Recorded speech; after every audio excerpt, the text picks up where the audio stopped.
যে মানুষের কোনো প্রতিবাদ নেই তার কোনো শত্রুও নেই। সে জানে শুধু মানিয়ে নিতে, মেনে নিতে, হাজারো অপমান অশ্রদ্ধাকে গায়ে না মেখে নীরবে সবকিছু সহ্য করতে। আর পৃথিবীতে এইসব মানুষদেরই বেশি কষ্ট পেতে হয়। আর সব থেকে মজার ব্যাপার, অদৃষ্টের এই খেলাটা শুরু হয় তার ঘর তথা আপনজনদের থেকে। কেন বললাম এই কথা জানবো আজকের পর্বে। নমস্কার, দ্য স্টোরি অফ স্প্রেডের পক্ষ থেকে আরো একটি নতুন পর্ব। কেমন আছেন সবাই? আশা করি সকলে ভালো আছেন। শুরু করা যাক আজকের গল্প। সুখবতীর স্বামী মারা গিয়েছে কারখানার ঘটে যাওয়া একটি দুর্ঘটনায়। যে কারখানায় সে কাজ করত, সুখবতীর দুই ছেলে, ব্রজ আর বুনো।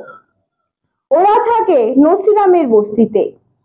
বস্তির যেমন পরিবেশ হয় আর কি, অর্থাৎ গালাগালি করা, বড় ছোট বলে কোনো জ্ঞান না করা, নেশাভান, ঝগড়াঝাটি, মারামারি, এইসব ওদের পরিবেশের, এটাই ওদের জীবন। ব্রজবিহারী মানে ব্রজও কিন্তু ছোট থেকে এই পরিবেশেই বেড়ে উঠেছে। লেখাপড়াও তেমন শেখেনি, কিন্তু আশ্চর্যের বিষয়, ব্রজ এই পরিবেশে বেড়ে উঠলেও পরিবেশে মিশে থাকা খারাপ সঙ্গ, ঝগড়া, গালিগালাজ কোনো কিছুই ব্রজকে স্পর্শ করতে পারেনি। এমনকি লেখাপড়া না জানলেও তার সব বন্ধু বান্ধব শিক্ষিত পাড়ায়। গোটা নসিরামের বস্তিতে এমন ছেলে দুটো নেই। লোকে বলে সুখবতী নাকি রত্ন ধরেছে পেটে অনেক ভাগ্য করে। আর বুনো হলো সুখবতীর ছোট ছেলে, অর্থাৎ বুনো বিহারী। একদম আলাদা বড় ছেলে ব্রজর থেকে। যে পরিবেশে বুনো বড় হয়ে উঠেছে, স্বাভাবিকভাবেই সেই পরিবেশটাই সে একদম আপন করে নিয়েছে। প্রতিদিন ভোরে ওঠে ব্রজ। ঘুম থেকে উঠেই তার নিত্য কাজ, মাকে ডেকে ঘটির জলে পা ধুইয়ে সেই জল খাওয়া, তারপর নদীতে গিয়ে স্নান সেরে বাড়িতে দুটো খেয়ে কাজে চলে যাওয়া। এ প্রসঙ্গে বলে রাখি, ব্রজ পাওয়ার হাউসের সিএ পার্সন কন্ট্রাক্টরের আন্ডারে কাজ করে।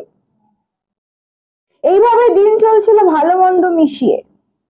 আর বুনো ব্রজর অফিসেই চাকরি করে, সেটা যদিও বা দাদার সুপারিশেই কাজটি সে পেয়েছে।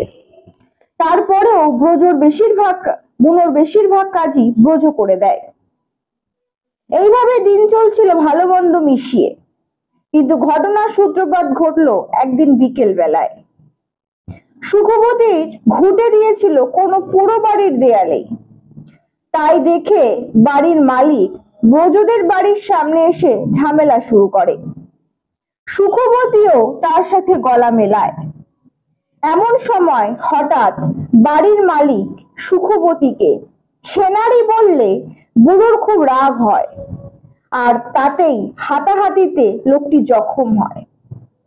এই ঘটনার সময় ব্রজ কিন্তু সামনেই ছিল, কিন্তু মাকে ছেনারি বললেও তার ছিল না কোনো প্রতিবাদ।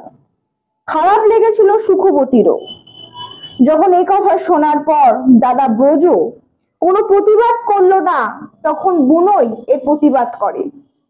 অবশেষে পুলিশ এসে বুনোকে নিয়ে যায়। আপনারা এতক্ষণ ধরে যে গল্পটি শুনলেন, গল্পের নাম মান, লেখক সমরেশ বসু। কেমন লাগলো অবশ্যই কমেন্ট করে জানাবেন। ভালো লাগলে লাইক ও শেয়ার করবেন। ধন্যবাদ।